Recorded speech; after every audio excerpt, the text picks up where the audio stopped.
دیکھیے اصل میں ایمان نام ہے ان حقائق کا ماننا جو بذریعہ وحی اور بذریعہ اللہ کے رسول ہمارے سامنے آئے، ان کی تصدیق کرنے کا، اس کو ماننے کا نام ایمان۔ جب تک ہم محمد رسول اللہ صلی اللہ علیہ وسلم پر اور آپ کی لائی ہوئی کتاب پر آپ کے احکامات کو تسلیم نہیں کرتے ایمان، چاہے ہم اللہ کو مانتے ہیں۔ رسول کو ماننا بنیادی شے ہے۔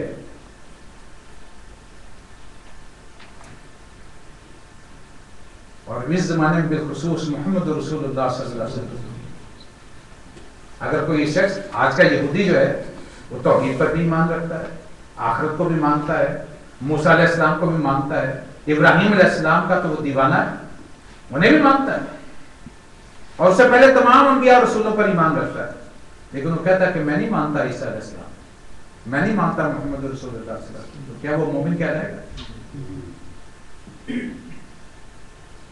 نبی اکرم صلی اللہ علیہ وسلم نے فرمایا کہ اگر موسیٰ بھی اس زمانے میں ہوتے تو انہیں اشہد لا الہ الا اللہ اشہد ان محمد عبدہ ورسولہ کہنا پڑتا، پھر وہ مومن ہوتا۔ اس لیے کہ اب دور رسالت ہے محمد رسول اللہ صلی اللہ علیہ وسلم، اور وقت کے رسول پر ایمان رکھنا ایمان کی بنیاد ہے۔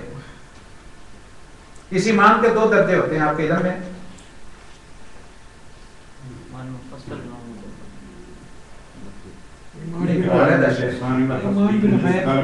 اقرار باللسان تصدیق بالقلب، زبان سے اقرار کرنا اس بات کا کہ اللہ کے سوا کوئی معبود نہیں اور محمد رسول اللہ صلی اللہ علیہ وسلم اللہ کے آخری نبی اور رسول ہیں، اس بات کا زبان سے اقرار اور اعلان، یہ ہے اقرار باللسان، اور اس بات پر یقین ہونا،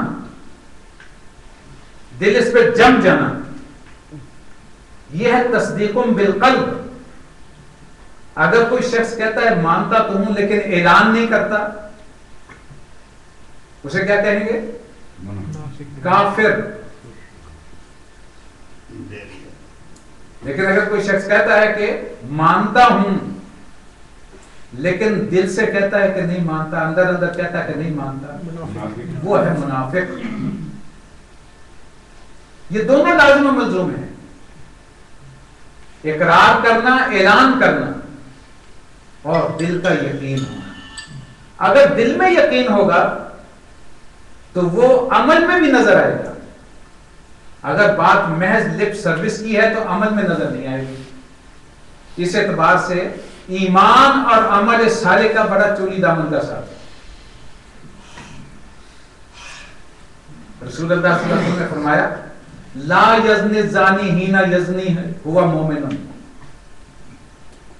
لا یسرق السارق حین یسرق وہو مومن، کوئی بدکاری کرنے والا حالت ایمان میں بدکاری نہیں کرتا، کوئی چوری کرنے والا حالت ایمان میں چوری نہیں کرتا، کوئی شراب پینے والا حالت ایمان میں شراب نہیں پیتا۔ کتنے لوگ شراب پیتے ہیں، کلمہ بھی پڑھتے ہیں، چوری بھی کرتے ہیں، کلمہ بھی پڑھتے ہیں، بدکاری میں بھی انوالو ہیں، کلمہ بھی پڑھتے ہیں، اعلان بھی کرتے ہیں، اقرار باللسان بھی ہے،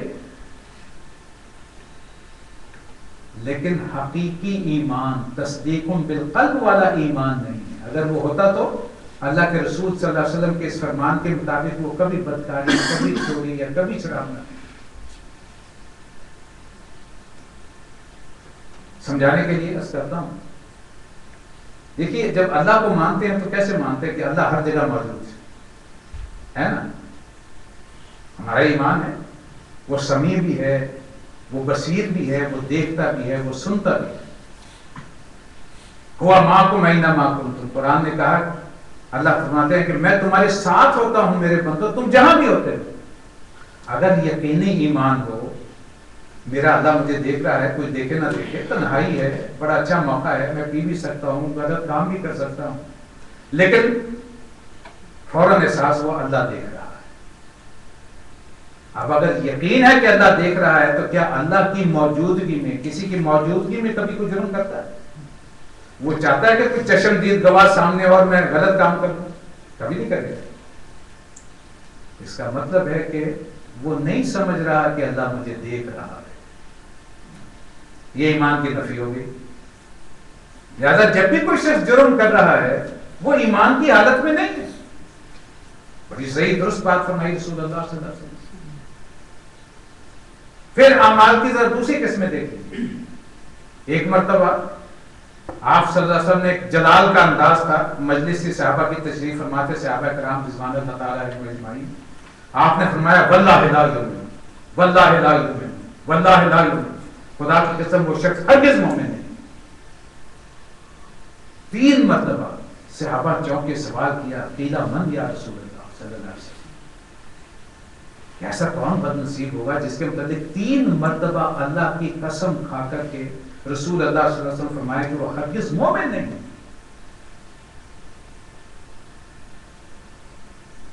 کون نکلا؟ اللہ جی لا یامن جارہ بوائقہ، جس کا پڑوسی اس کے ساتھ رہتے ہوئے حالت امن میں نہیں ہے، اس کے شر سے محفوظ نہیں۔ کتنی چھوٹی سی بات ہے بظاہر، پڑوسی کے حقوق میں اگر پڑوسی آپ سے تنگ ہے تو رسول اللہ صلی اللہ علیہ وسلم ایمان کی نفی کا اعلان فرما رہے ہیں اور اللہ کی قسم کا یہ انداز۔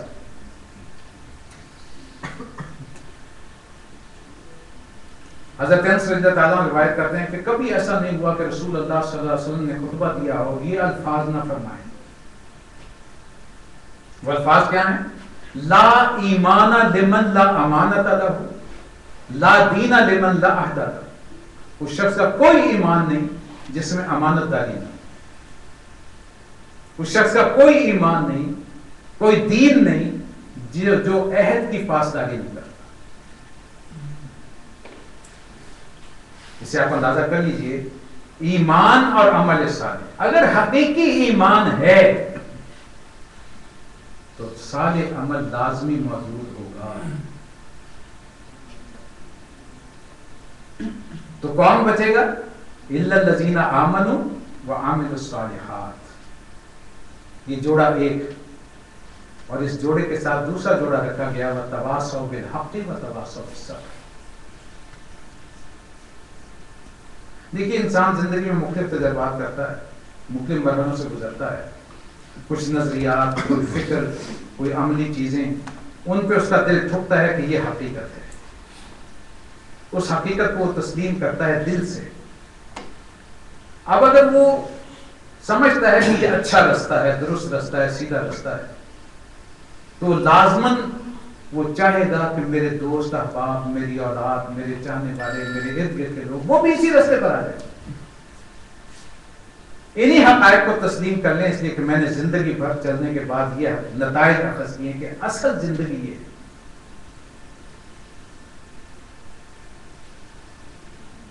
جیسے حدیث میں ایک الفاظ آئے کہ مومن کی شان تو یہ ہے کہ وہ جو کچھ اپنے لیے پسند کرتا ہے اپنے مومن بھائی کے لیے بھی وہی پسند کرتا ہے۔ تو اس بات سے اگر اللہ کا دین مجھے حاصل ہوا تو مجھے چاہیے کہ میں اسے دوسروں تک، اپنے عزیز و اقارب، اپنے دوست احباب ان تک پہنچاؤں۔ حق کی تلقین، اور لفظ ہے تواصو، ہمارے یہاں لفظ وصیت ہوتی ہے۔ وصیت عام طور پہ ہم استعمال کرتے ہیں اس شخص کے لیے جو اس دنیا سے رخصت ہو رہا ہو، اور اس وقت وہ جو اپنے احباب کو تلقین کرتا ہے کہ میرے بعد یہ کرنا، یہ نہ کرنا، اس طرح تقسیم کر لینا جائیداد کی، اس طرح یہ معاملہ کر لینا، وہ وصیت ہوتی ہے۔ اس وصیت میں تاکید ہوتی ہے، وہ آخری الفاظ گنے جاتے ہیں کہ مرنے والے کی وصیت یہ تھی، اور اسے بڑی تقدیس کے ساتھ، تقدس کے ساتھ اس پہ عمل کیا جاتا ہے۔ یہاں وہ لفظ لایا گیا ہے تواصوا بالحق، حق کی تاکید، حق کی تلقین، اور اسی میں ایک روح ہے باہم مل جل کے کام کرنے۔ جب آپ عربی میں آگے بڑھیں گے تو جب یہ الفاظ آپ کو سکھائے جائیں گے تو آپ کو معلوم ہوگا کہ ایک مخصوص باب ہے جس کے ذریعے سے یہ الفاظ ہیں، اور اس میں یہ دونوں روح جو ہے وہ موجود ہے۔ کسی کام کو انتہائی اہتمام کے ساتھ کرنا اور باہم مل جل کر کرنا۔ تواصوا بالحق، حق کی وصیت باہم مل جل کر تلقین. اور ظاہر ہے کہ جب حق بات ہوتی ہے، جیسے عربی زبان کا مقولہ ہے کہ الحق و مرن، سچ بڑا کڑوا ہوتا ہے. سچی بات، کسی دوست نے کسی کا قرضہ دینا ہو اور آپ کے علم میں آئے اور آپ اس کو کہنے کہ چلیے نا بھائی وہ مجبور ہے، اس کے پیسے کیوں دبائے بیٹھے ہو، ادا کر دو، تمہاری ذمہ داری بھی ختم ہوگی اور بیچارہ تنگی سے جو ہے وہ ذرا آسانی میں آ جائے گا. کیوں کسی کا مال مار رہے؟ حرام خوری کوئی اچھی بات تو نہیں. لیکن ذرا غور کیجیے کہ کسی کے حق میں جب آپ سے کوئی بات چلے گی اسے پسند آئے گی. اکثر و بیشتر جواب یہ ہوتا ہے کہ تم کون ہوتے ہو چوتھے محلے سے آ کر کے ٹانگ اڑانے والے، میں جانوں اور وہ جانے. فوری طور پر ایک رد عمل سامنے آتا ہے. جب بھی حق بات کہی جائے گی، بشرطے کہ واقعتاً حق ہو، اس کا کوئی نہ کوئی رد عمل لازماً سامنے آئے. اور رد عمل سامنے آئے گا تو اس پہ صبر کا گھونٹ پینا پڑے گا. تو یہ چاروں چیزیں اگر آپ غور کریں تو بالکل آپس میں جو ہے وہ مربوط ہیں. ایمان اگر واقعی اور حقیقی ہے وہ نظر آئے گا اعمال میں، اس کے ذریعے سے صالح اعمال وجود میں. صالح عمل اگر زندگی میں ہے تو تواصی بالحق کا مرحلہ لازماً آ کر کے رہے گا. انسان چاہے گا کہ جیسے میں حق کا اور صداقت کی زندگی گزار رہا ہوں، میرے تمام آبانوں ساتھ بھی ایسی ہی زندگی گزار.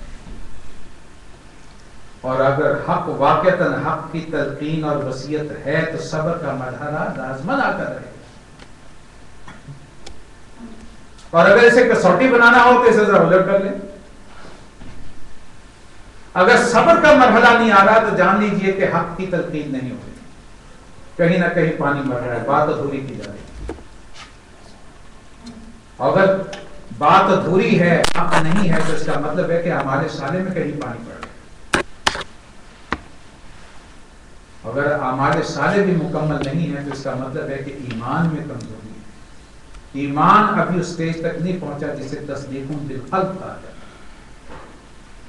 یہ وہ بنیادی سورہ ہے جس میں 4 عنوانات ہمارے سامنے آتے ہیں: ایمان، عمل صالح، تواصی بالحق، تواصی بالصبر. اور جب ہم آگے بڑھیں گے تو ہمارے اب اگلے آنے والے 3 اسباب، اس کے بعد ہمارا پہلا سبق ہوگا سورہ بقرہ کی آیت نمبر 177. اس کا عنوان ہے آیت البر، وہ آیت جس میں نیکی کی حقیقت کو بیان کیا گیا. اسی مضمون کو ایمان، عمل صالح کو وہاں مزید اجاگر کیا گیا. اس کے بعد سورہ لقمان کا دوسرا رکوع ہمارے ذہن مطالعہ ہے. اس کے بعد سورہ حامیم سجدہ کی آیات ہیں 30 تا 36، وہ ہمارے ذہن مطالعہ آئیں گی. یہ 4 اسباب، سورہ والعصر اور 3 یہ جامع اسباب ہیں جس میں ایمان، عمل صالح، تواصی بالحق اور تواصی بالصبر کے عنوان مجموعی طور پر انشاءاللہ ہمارے سامنے آئیں گے. اور اس کے بعد ایمان کے موضوع پر، پھر عمل صالح کے موضوع پر، پھر تواصی بالحق کے موضوع پر، پھر تواصی بالصبر کے موضوع پر قرآن مجید کے منتخب مقامات جو ہیں ان کا انشاءاللہ مطالعہ کریں گے. اور ہمارا آخری جو چیپٹر ہوگا مطالعے میں وہ سورہ حدید ہوگی مکمل، جس میں پھر یہ تمام اسباب جو ہیں وہ عنوانات بڑے جامع انداز میں انشاءاللہ ہمارے سامنے آ جائیں. اس کی مزید تفصیل، اب پیریڈ کا وقت ختم ہو رہا ہے، انشاءاللہ اگلے دروس میں جب ہم بیٹھیں گے تو ایک ایک کر کے مطالعہ بھی کریں گے اور مزید اسے میں مزید آپ کے سامنے انشاءاللہ واضح کرنے کی کوشش کروں گا.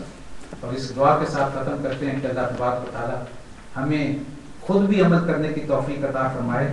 اور جیسے میں نے عرض کیا کہ میں اپنے اس دوست کے اس سوال پہ مجھے شرمندگی ہوئی کہ واقعتاً جس طرح ہمیں سے سورہ والعصر کو اپنی تنظیم کے لیول پر اپنا اوڑھنا بچھونا سمجھتے ہیں، اپنی بنیاد سمجھتے ہیں، اسی طریقے سے ہمیں اس کی تلقین اس طرح جیسے رسول اللہ صلی اللہ علیہ وسلم کے صحابہ آپس میں ملتے تھے اور اس وقت تک جدا نہیں ہوتے تھے جب تک کہ ایک دوسرے کو سورہ والعصر نہ سنا دیں اور پھر سلام کر کے جدا ہوتے تھے. تو ہمیں بھی یہ طرز عمل اختیار کرنا چاہیے. اس سے اپنا بھی فائدہ ہوگا, انشاءاللہ دوسروں کا بھی فائدہ. والعصر ان الانسان لفی خسر, بڑے سادہ سے الفاظ. جنہیں حفظ ہیں سبحان اللہ, جنہیں حفظ نہیں ہے ذرا سی کوشش کریں گے تو 3 چھوٹی چھوٹی آیت, والعصر ایک آیت, ان الانسان لفی خسر, یقیناً انسان نوع انسانی شدید ترین خسارے سے دوچار. دوسری آیت, تیسری آیت استثناء, الا الذین آمنوا وعملوا الصالحات وتواصوا بالحق وتواصوا بالصبر. اسے حفظ کیجئے اور جہاں موقع ملے, بلکہ ہر موقع پر جہاں دوست احباب ہوں, اگر چلتے چلتے میں اللہ کے رسول صلی اللہ علیہ وسلم کی سنت, آپ کے صحابہ کی سنت دہرا رہا ہوں, بڑی اچھی آیات ہیں. والعصر ان الانسان لفی خسر الا الذین آمنوا وعملوا الصالحات وتواصوا بالصبر حق وتواصوا بالصبر. یقیناً انسان خسارے سے دوچار ہے. بچ سکیں گے 4 چیزیں ہوں گی, ایمان, عمل صالح, تواصی بالحق, تواصی بالصبر. اگر ایک آدمی کو بھی سمجھ آ گئی تو رسول اللہ صلی اللہ علیہ وسلم نے حضرت علی رضی اللہ تعالیٰ کو مخاطب کرتے ہوئے کہا تھا کہ علی, تمہارے ذریعے سے اگر ایک انسان ایمان کی طرف آ گیا, ایک بھی شخص ایمان لے آیا, تو وہ سرخ اونٹوں کے سرخ ریوڑوں سے زیادہ تمہارے لیے. اللہ تبارک و تعالیٰ ہمیں توفیق عطا فرمائے. جڑے لوگ بیٹھے نا انہاں دا مسئلہ ہے ایو ہی آخرت دا, مگر یہ بھی کہ ایک شیطان جو ہے نا اتوں نکلا گے نا انہیں جناب رستے چینج کرا دیں. اس بات کے کوئی آئے نا کہ اس نسبت سے بس جتنے شیطان دا چوک لگن دا اندیشہ ہوئے نا اتنے فوری طور پہ لا حول ولا قوت